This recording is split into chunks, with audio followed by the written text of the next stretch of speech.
Usually when you step out your front door, you probably look at your yard and see this like peaceful, static scene. Right, just a nice green lawn. Yeah, exactly. Yeah. A couple of shade trees just, gently rustling in the breeze.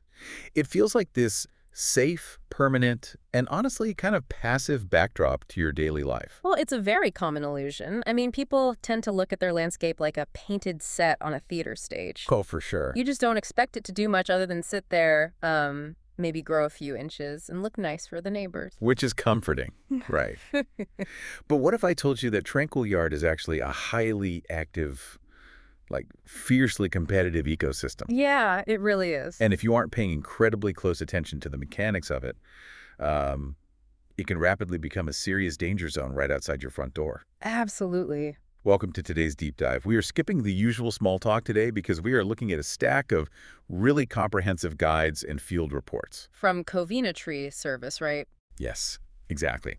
Written by John Constantine and the arborists out there in the summer of 2026.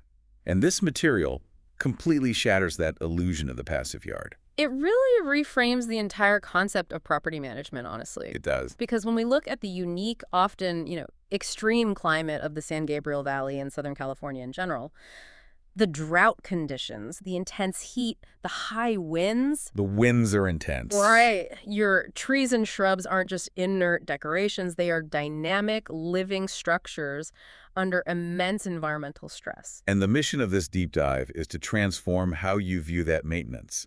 It's not about, keeping the neighborhood association happy with a neat lawn. Not at all. We were talking about a strategic, high-stakes game of risk management and property preservation. Yeah, the stakes are surprisingly high. So before we even look up at the giant tree canopies, I want to start at the ground level. Okay, let's unpack this. We need to fundamentally redefine this concept of yard cleanup. Right, the ground game. Because I'll admit, when I hear yard cleanup, my brain immediately goes to a rake, couple of trash bags, and, a lot of tedious boredom.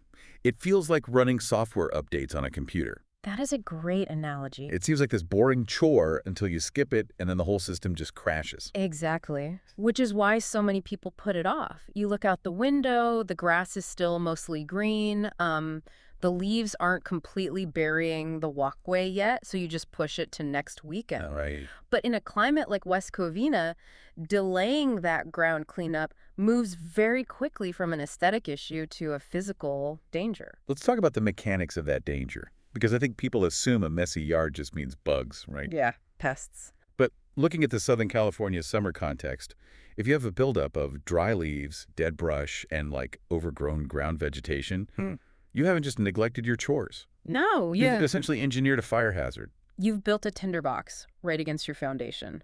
I mean, in the landscaping world, they look at something called a fire ladder. A fire ladder. Yeah. So when you have dry, dead material on the ground and, say, a stray ember lands on it, that ground fuel catches fire. Okay. And then it literally ladders up into the lower branches of the trees, and suddenly your entire canopy is engaged. Oh, wow. So it climbs the tree. Exactly. So ground cleanup isn't about neatness at all. It's about removing the fuel source from the equation. And beyond the fire risk, there's a massive liability component here that caught my eye in the sources. Oh, the trip hazards. Right. If you were a property manager or a landlord or running a facility, ignoring scattered storm debris or letting roots push up through the concrete isn't just sloppy. It's a guaranteed lawsuit. Literally. Unattended roots create major trip hazards that can easily be obscured by, a layer of unraked leaves. Yeah. If someone trips and falls on your property because you didn't clear the debris or grind down an old hidden stump, the liability falls entirely on you. You are responsible for ensuring that environment is physically safe to navigate. But let me push back on this for a second, just on behalf of the listener. I hear fire hazard and liability, and I think, okay, I need to take this seriously. But can't I just take it seriously myself? Right, the DIY approach. Yeah, give me a rake, some heavy-duty work gloves, a free weekend, and I can save the money. I mean, I don't need to hire a professional crew to pick up sticks, do I? Well, for picking up sticks and pulling some weeds, you're right. The DIY approach is perfectly fine for basic surface-level maintenance. Okay. It's cost-effective. But there is a very firm capacity line that homeowners often cross without even realizing it. What do you mean? When you start dealing with large-scale cleanup, heavy deadwood, or hazardous storm debris, a rake and a pickup truck just aren't going to cut it. Because it's an equipment issue. It's an equipment issue, a safety issue, and a municipal compliance issue. Uh-huh. Professional services bring commercial-grade machinery that can safely reduce and remove massive volume. But more importantly, they understand the local environmental codes. Right, you can't just throw anything away. Exactly. You can't always just dump hazardous or diseased yard waste in a municipal landfill. Professionals handle the safe disposal methods required by local regulations, ensuring you don't accidentally incur a massive fine because you threw away an invasive species or diseased wood incorrectly. Okay, so that makes sense. Yeah. Recognizing when the scale of the job basically outgrows your garage tools. Yeah. But this brings us to a really interesting realization from the material. Yard care isn't a one-time event you just check off a list. No, it's a year-round process. Right. The arborists out there operate on a very specific seasonal tactical blueprint. It's not just doing chores. It's about manipulating the biology of the yard to match the seasons. It is entirely about resource management and biological timing. So let's look at the science behind this seasonal playbook. Let's start with spring. Okay. I always thought spring cleanup was just getting rid of the ugly winter mess so the new stuff looks pretty. But there's an actual biological necessity to removing that winter debris, isn't there? Absolutely. Think about what a layer of wet, decaying winter leaves does to the soil. It covers it up. It smothers it. The root systems of your grass and your shrubs need to exchange gases. They need to breathe, essentially. Well, If you leave that debris mat there, you are blocking soil respiration, and you're also creating this dark, damp incubator for fungal spores and overwintering pests. so it's basically a breeding ground. Right.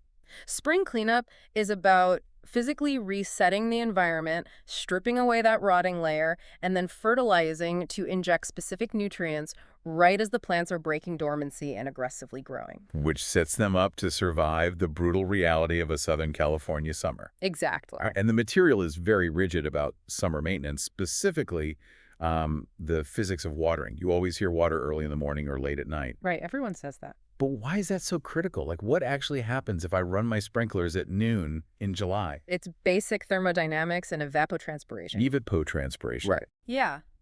If you water your lawn at noon, when the sun is beating down and the ambient temperature is peaking, the vast majority of that water is just going to evaporate into the atmosphere before it ever penetrates the soil layer. So you're just paying for a very expensive temporary outdoor humidifier. Effectively, yes. Yeah. But it's actually worse than that. Wait.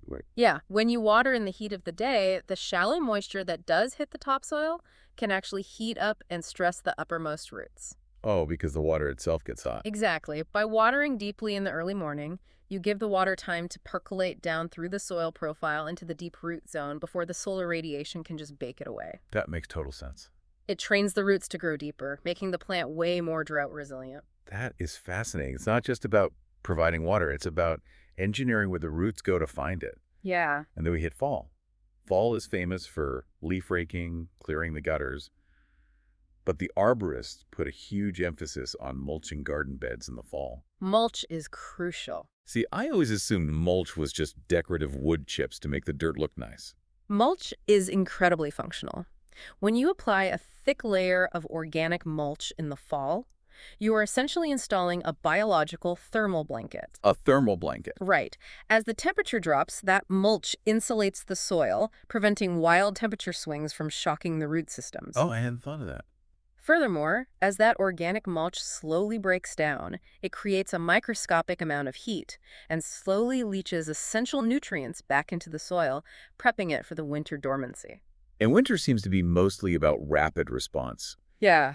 Getting storm debris out of the way and hoarding whatever resources the plants have managed to store up. Precisely. You are protecting sensitive plants from frost and ensuring that the structural integrity of your yard hasn't been compromised by the seasonal shift. Which perfectly transitions us from the ground game to the real heavyweights of the landscape. The trees. Exactly. Once you've managed the soil, we have to look at what that soil is supporting. Let's shift our focus upward to the tree canopy. Because a healthy root system doesn't mean much if the 10,000-pound structure towering over your house is fundamentally unstable. Very true. And the arborists in West Covina are dealing with a brutal, unique stress test. It's the combination of severe drought and the Santa Ana winds. The Santa Ana winds are a structural nightmare for trees. Right. I mean, these aren't just breezy days. We're talking about high-velocity, downslope winds that carry immense kinetic force. The analogy that came to mind when I was reading the reports is imagining a dense, thick, completely unpruned tree canopy. Right. Now, imagine a hurricane rolling in. That dense canopy acts exactly like a giant sail on a boat. That is the perfect way to visualize it. In physics, we talk about aerodynamic drag and leverage. Okay. When wind hits a tree, it wants to pass through. If the canopy is choked with dense, overgrown branches, the wind can't pass through. The tree catches all of that kinetic energy. And all that force doesn't just disappear. It has to go somewhere. It transfers straight down the trunk. The tree essentially becomes a giant lever, and the fulcrum of that lever is the root collar at the ground. The root collar, so right where it meets the dirt. Exactly. So that sail effect creates massive torque underground. The roots are straining to hold the earth, and if the wind force exceeds the structural strength of the wood or the grip of the roots, you don't just lose a few leaves. What happens? The trunk snaps in half, or the entire root clay gets ripped out of the ground. Catastrophic failure. So how do you diffuse that bomb? The material outlines that specific trimming schedules are the answer, but it's not a one-size-fits-all approach, is it? Like, you don't just chop the top off every tree. No. And doing that, which is called topping, is actually incredibly harmful. Oh, really? Yeah. The strategy depends on the biology of the tree. Let's look at large deciduous shade trees. Okay. The arborists recommend a process called structural thinning every 3 to 5 years. You aren't just making the tree shorter. A professional is selectively removing specific branches throughout the canopy to create pathways for the air. You're cutting holes in the sail. Exactly. You reduce the aerodynamic drag. The wind passes through the canopy instead of pushing against it. Right. It drastically reduces the torque on the root system. But then you have fruit trees, which the material says operate on a totally different set of rules. Yeah, fruit trees aren't really there for shade or structural majesty. They are biological factories designed to produce a yield. That makes sense. They require annual dormant pruning. You have to prune them every single year during the winter when their metabolism has slowed down. Why when they are dormant, specifically? Because you are redirecting their biological energy. By removing specific old growth while the tree is asleep, you dictate where the tree will send its sap and energy in the spring. Oh, I see. You force it to prioritize producing healthy fruit rather than just growing more unnecessary branches. If you try to structurally thin a fruit tree like a shade tree, you'll destroy its yield and likely invite disease. Okay, so wind is one half of the SoCal stress test. The other half is the drought. Yes, the drought. And this is something I've always wondered. If I look at my yard right now, it all looks green. I assume green means healthy, but I'm guessing a dying tree doesn't just turn brown overnight. Definitely not. What are the silent biological alarms that a tree is literally dying of thirst? Well, green just means it hasn't completely given up yet. Yikes, okay. The early indicators of drought stress are subtle, but they're clear if you know what to look for. The arborists highlight canopy dieback as a primary symptom. What exactly is canopy dieback? It's a survival mechanism. When a tree doesn't have enough water to sustain its entire mass, it starts abandoning its extremities to save the core. So it's sacrificing limbs. Yeah. You'll see the very tips of the highest branches start to wither and die while the center of the tree remains green. The tree is literally shrinking its own plumbing system to conserve water. That's incredible. You'll also see leaf scorch, where the edges of the leaves turn brown and brittle. And I feel like the instinct there would just be to dump a ton of water on the roots, right? Just flood the yard. You could, but in a severe drought, that's incredibly expensive and honestly biologically inefficient. Because the plumbing is already broken down. Exactly. The tree's vascular system is already compromised. So what's the professional intervention? It goes back to that mulch thermal blanket we talked about to lock whatever soil moisture remains into the ground. Right. But more crucially, professionals will perform selective thinning. By carefully removing a calculated percentage of the branches, they artificially reduce the tree's overall water demand. Oh, you shrink its appetite. Yes. You shrink its appetite so it can survive on the limited water available rather than letting it slowly starve itself to death trying to support a massive canopy. Which brings us to a concept in the reports that I found really challenging. Here's where it gets really interesting, honestly. Okay. It feels completely counterintuitive. Hmm. We spent all this time talking about saving trees, watering them, thinning them, protecting them. Yep. But the arborists argue that sometimes the absolute best way to save your landscape is to fire up a chainsaw and completely remove a mature tree. It is the ultimate paradox of landscaping. Removal for growth. But isn't cutting down a massive mature tree a failure? It feels anti-nature. We're supposed to be planting trees, not cutting them down. That is a very understandable emotional reaction, but we have to look at the yard differently. Oh, so? We have to abandon the idea that your yard is an infinite forest. A residential landscape is a highly confined space. It has a finite, limited aquifer of soil moisture, a limited canopy space for sunlight, and a limited pool of soil nutrients. It's a zero-sum game underground. Exactly. When a yard is overcrowded, those trees are no longer living in harmony. They are locked in a fierce, silent war for survival. Wow. The root systems are fighting for every single drop of water. So when you have a tree that is declining, chronically diseased, or simply planted too close to a healthier tree, removing it isn't a failure. It's a strategic move. Right. It instantly liberates up all of those hoarded resources, the water, the light, the nutrients for the remaining plants. It's like weeding a garden. Yeah. Just scaled up to a massive degree. Precisely. And there is a critical disease prevention aspect to this as well. A sick, weakened tree is essentially a beacon for wood-boring insects and fungal pathogens. So it attracts the bad stuff. Yes. Once a pest establishes a bridgehead in a dying tree, it multiplies and eventually spreads to the healthy trees nearby.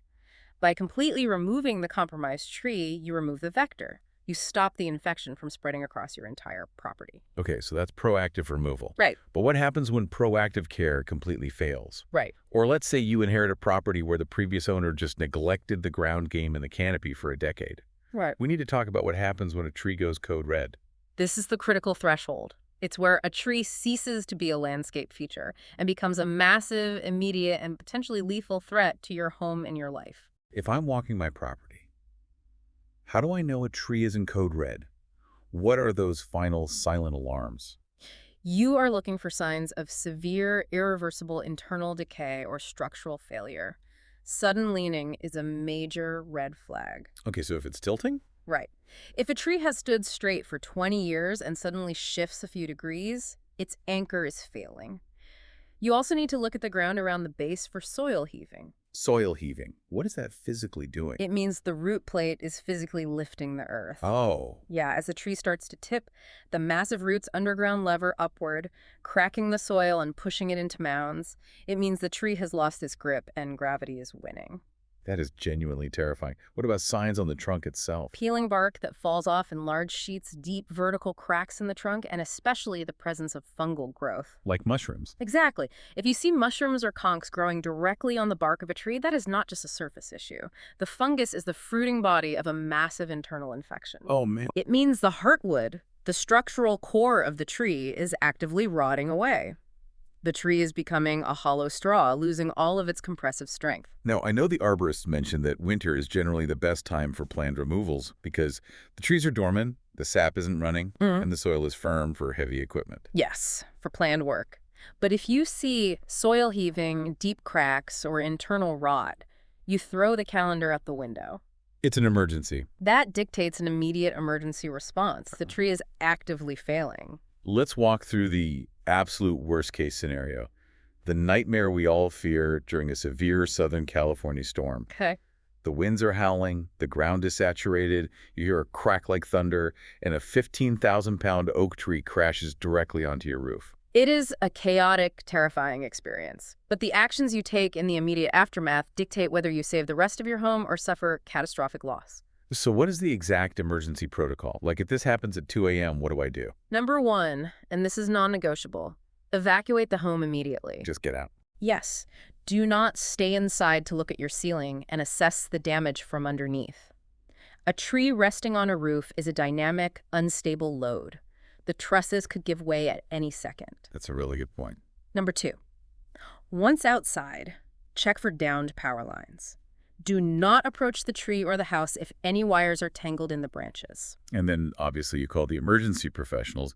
You do not grab a ladder and your grandfather's chainsaw to try and chop a branch off your living room. That is the fastest way to get killed or destroy your house completely. Yeah. When emergency arborists arrive, they use specialized heavy equipment, specifically cranes. And the methodology here is fascinating. They don't just start cutting the tree while it's resting its weight on your compromised roof. Because if you cut a massive piece off, the weight shifts violently. Exactly. That sudden shift in weight, the dynamic shock, can cause the damaged roof trusses to completely snap, caving in the rest of the house. Oh, I hadn't even thought of that. So the professionals use a crane to attach to the trunk, and they lift the immense weight of the tree vertically, Straight up. completely off the structure, transferring the static load to the crane. Only then do they begin cutting it into manageable pieces in the air or on the ground. That geometric precision makes so much sense. It's about not adding insult to injury. Speaking of injury, what does this mean for the wallet? Right. Because a crane lifting an oak tree off my roof sounds financially ruinous. Well, this is where the risk management aspect really crystallizes. The arborists highlight that utilizing fast, professional extraction is critical for your homeowner's insurance. Oh, really? Yes. The professionals document the exact nature of the damage, the structural failure of the tree, and the extraction process. They provide the chain of evidence. Yeah. Furthermore, they provide emergency roof tarping. Almost all insurance policies have a clause requiring the homeowner to mitigate further property loss. To stop it from getting worse. Exactly. If the tree breaches your roof and you wait 3 days to get it covered, and a rainstorm floods your living room, ruining your hardwood floors. The insurance company won't pay for the floor. Right. They can deny the water damage claim because you didn't mitigate the secondary loss. Fast professional extraction and tarping satisfy that requirement and streamline your entire claim. Wow. We have covered an incredible amount of ground today. We started by completely redefining yard cleanup, moving past the idea of tedious chores and realizing it's about eliminating fire ladders and removing massive liability risks from our property. We explored the biological science behind the seasonal blueprint, too. Yeah. How watering in the morning defeats evapotranspiration, and how mulch acts as a thermodynamic blanket for the root systems. We looked at the extreme SoCal stress test of drought in Santa Ana wines and learned why an overgrown tree canopy is basically a dangerous sail catching hurricane-force winds, creating fatal torque on the roots. And we tackled the paradox that sometimes selectively cutting down a mature tree is the only way to save the rest of your yard from resource starvation. And finally, we unpacked the mechanics of the code red scenario, understanding the silent physical alarms of internal rot and soil heaving, and why vertical, crane-assisted extraction is geometrically necessary to save a home from total collapse. That's a lot to consider. The major takeaway here is that whether you are a homeowner with a modest backyard or a property manager overseeing a massive complex, your landscape is an active, demanding ecosystem. It really is. It requires proactive, scientific management, not just a casual mow when things look untidy. And that leads to a final thought I want to leave you with. Okay, let's hear. When you synthesize all these field reports and guides, the clearest realization is that trees are in a constant state of communication. Communication. They don't have a voice, but they are constantly broadcasting their structural integrity and their biological stress levels. Just through their physical symptoms. Right. A patch of leaf scorch here, a slight lift in the soil there, the sudden appearance of a fungus on the bark. They are telling you exactly what's wrong if you know the language. Exactly. So the next time you walk out to your car, or you're just looking out your window with your morning coffee, I want you to look past the illusion of the tranquil green backdrop. Yeah. Ask yourself, what is your own landscape silently trying to tell you right now? And more importantly, are you paying close enough attention to hear it before the next big storm hits? Because as we learned today, what looks like a peaceful painted set might just be a complex machine on the verge of breaking down. Keep your eyes open, watch for the biological warning signs, and don't hesitate to bring in the pros when nature starts playing hardball. We'll see you on the next Deep Dive.